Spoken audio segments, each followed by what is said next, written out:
छोटे कपड़ों वाली बीवी। अजित एक छोटे कस्बे में रहने वाला सीधा साधा लड़का था। उसकी शादी दिल्ली की रहने वाली सौम्या के साथ हो गई। सौम्या बहुत ही फैशनेबल लड़की थी। अजित की नौकरी छोटे कस्बे में होने के कारण सौम्या भी अजित के साथ छोटे शहर में रहने के लिए आ गई।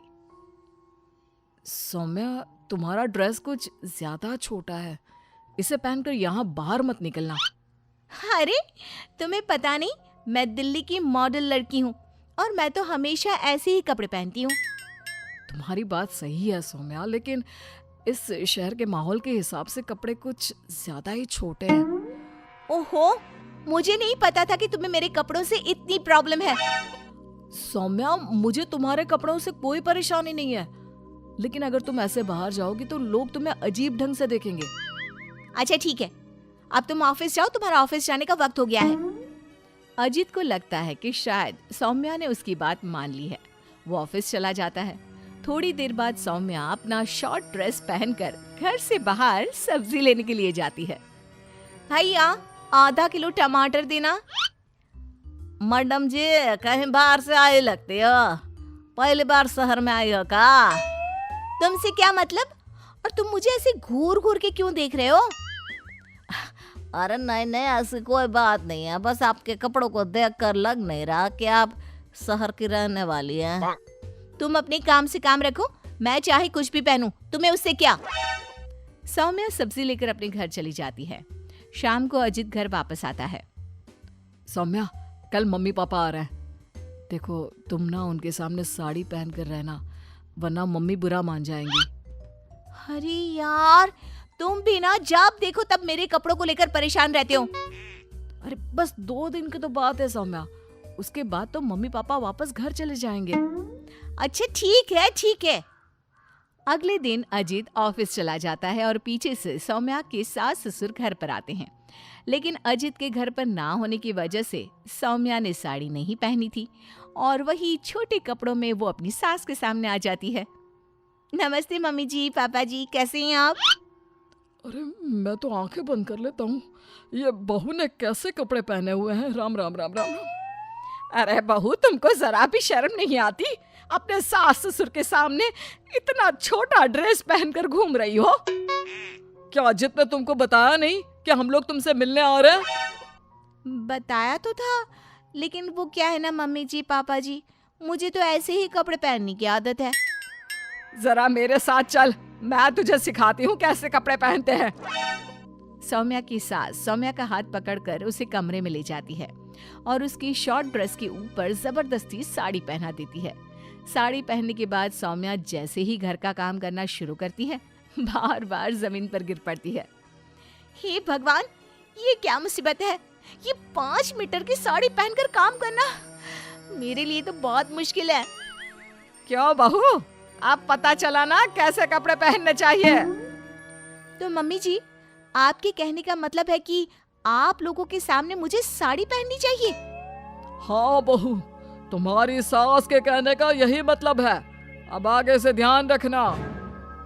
शाम को जब अजीत ऑफिस से लौट कर आता है तो सौम्या को साड़ी में बेहाल देखकर उसे बहुत हंसी आती है। लेकिन अगली सुबह जब सौम्या सोकर उठती है तो उसके कपड़े देखकर अजीत और उसके माँ बाप का सर घूमने लगता है। अरे सौम्या, तुमने ये क्या पहना है? आपकी मम्मी ने साड़ी पहनने के लिए कहा था तो मैंने साड़ी पहन ली। लेकिन सौम्या, तुम्हारी साड़ी तो घुटनों तक ऊंची है, जैसे ये साड़ी ना हो कोई मिनी स्कर्ट हो। वो क्या है ना बेबी, तुम्हारी मम्मी ने मुझे सिर्फ साड़ी पहनने के लिए कहा था, उसकी लंबाई नहीं बताई थी। हे भगवान, ये कैसी बहू पल्ले पड़ी है? अरे ये क्या अजूबा बनकर घूम रही है? लगता है मुझे फिर से आंखें बंद करके ही रहना पड़ेगा। अरे पापा जी, आप एक बार आंखें बंद कर ही लीजिए, बार बार डायलॉग मारते रहते हैं। ये तुमने क्या हुलिया बना लिया है सौम्या? अजीत के मम्मी और पापा अपनी बहू की हरकतों से परेशान होकर वापस चले जाते हैं। अजीत सौम्या को समझाने की कोशिश करता है, लेकिन वो उसकी कोई बात नहीं सुनती। एक दिन सौम्या कुछ ज्यादा ही फैशनेबल कपड़े पहनकर घर से बाहर निकलती है। उस छोटे से कस्बे के लोगों ने उस तरह के कपड़े कभी देखे ही नहीं थे। अरे बहन, क्या बात है, तुम्हारे पास पहनने को कपड़े नहीं का? लगता है बहुत गरीब हो। चलो मेरे साथ, मैं तुम्हें अपनी पुरानी साड़ी दे दूंगी। हाँ, पागल हो गई है क्या? ये आजकल का फैशन है, फैशन।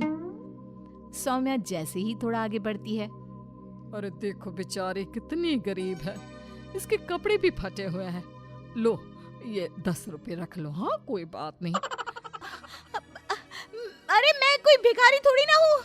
कितने अजीब लोग हैं यहाँ के, इनको फैशन का मतलब भी नहीं पता। थोड़ा आगे जाने के बाद कुछ बच्चे सौम्या को देखकर जोर जोर से हंसने लगते हैं। अब तुम लोगों को क्या प्रॉब्लम है? क्यों हंस रहे हो ऐसे? आंटी, आंटी आप बहुरूपिया है ना? हाँ? बहुरूपिया क्या होता है?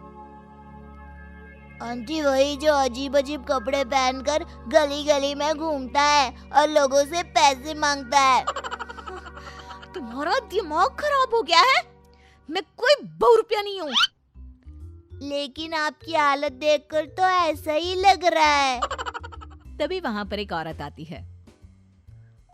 अरे बच्चों, ये तो कोई पागल औरत लगती है। देखो इसके कपड़े भी फटे हुए हैं। हे भगवान, मैं सच में पागल हो जाऊंगी। इस शहर के लोग बड़े अजीब हैं। मेरे फैशन को न जाने क्या समझ बैठे हैं। फिर सौम्या अपने घर लौट आती है और जोर जोर से रोने लगती है।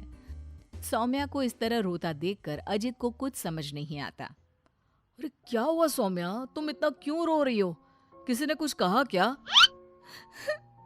इस शहर के लोग पूरे पागल हैं। मेरे फैशन वाले कपड़ों को देखकर न जाने कैसी कैसी बातें करते हैं। तभी अजीत और सौम्या को घर के दरवाजे पर जोर जोर से खटखटाने की आवाज आती है। बाहर जाकर देखते हैं तो 2-3 औरतें वहां पर खड़ी हुई थी। कौन है आप लोग और क्या हुआ? अरे आपके घर में एक औरत रहती है ना, फटे हुए कपड़े पहनकर घूमती है। हम उसे ले जाने आए हैं। कहाँ ले जाने आए हैं? अरे पागल खाने या फिर महिला सुधार गृह में छोड़ देंगे? लेकिन क्यों? हम उस बेचारी की मदद करना चाहते हैं। उसके पास पहनने को कपड़े नहीं है ना। आप ऐसा नहीं कर सकते। लेकिन क्यों भाई साहब? क्योंकि वो कोई पागल औरत नहीं, मेरी छोटे कपड़ों वाली बीवी है और उसका दिमाग बिल्कुल ठीक है, बस कपड़े थोड़े कम है।